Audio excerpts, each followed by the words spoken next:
भाजपा के 30 साल के गढ़ को पूरी तरीके से ध्वस्त किया। प्रशांत किशोर की दहाड़ से नितिन नवीन का किला ढह गया है। बिहार की बांकीपुर विधानसभा सीट पर हुए उपचुनाव में प्रशांत कुमार ने बीजेपी के नीरज कुमार को हराकर नया इतिहास रच दिया है। बीजेपी के गढ़ माने जाने वाले बांकीपुर को जीतकर प्रशांत किशोर ने कमाल कर दिया है। जहां हार से बीजेपी में कड़ी निराशा है, वहीं आरजेडी की रेखा कुमारी की तो जमानत तक जब्त हो गई है। पहले ही चुनाव में प्रशांत किशोर ने छक्का मारकर जीत का आगाज किया है। इस वक्त जन सुराज पार्टी के नेताओं की खुशी 7वें आसमान पर है। बांकीपुर जीतने के बाद प्रशांत किशोर का जोश हाई है।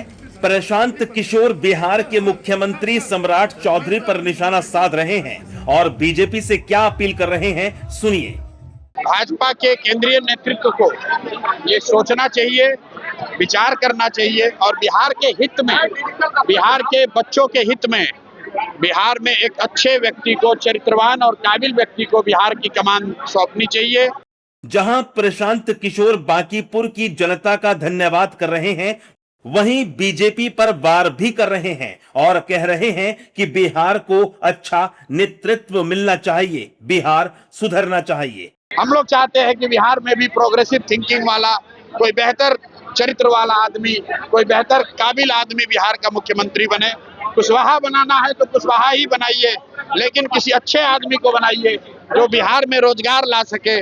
वहीं बिहार के मुख्यमंत्री सम्राट चौधरी ने प्रशांत किशोर को जीत की बधाई दी है। सम्राट चौधरी ने एक्स पर लिखा, लोकतंत्र के महापर्व में बांकीपुर विधानसभा उपचुनाव में जनता ने जन सुराज को चुना है। मैं जनता के इस निर्णय का सम्मान करते हुए प्रशांत किशोर को उनकी जीत पर हार्दिक बधाई देता हूं।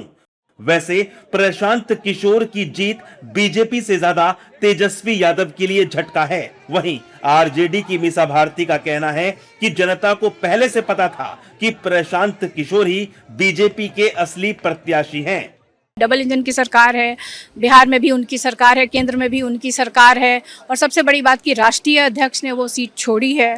तो मुझे लगता है कि बीजेपी को एक संदेश है देश की जनता के तरफ से और खास तौर पे बिहार से कि अब आपके दिन अब शुरू हो गए हैं। बीजेपी के गढ़ में पीके ने परचम लहराया है। बीजेपी पर निशाना साधते हुए अखिलेश यादव ने एक्स पर लिखा, भगवान को नचाने का अहंकार रखने वालों को भगवान ने ही नचा दिया। अपने को भगवान से ऊपर समझने वालों को भगवान ने चलती गाड़ी से नीचे उतार दिया है और साथ ही उनके घमंड का बुखार भी। अब तो बीजेपी वाले भी अपने ही किसी का इस्तीफा मांगेंगे, क्योंकि जो अपनी ही विधानसभा हार गए उनके भरोसे नाव कैसे पार होगी। दरअसल ये हार उनकी है जिन्होंने उनको चुना था, या कहें संगठन पर अपनी मर्जी की तरह थोपा था। अब तो कोई ये भी नहीं कह सकता कि बीजेपी में इस्तीफे नहीं होते हैं।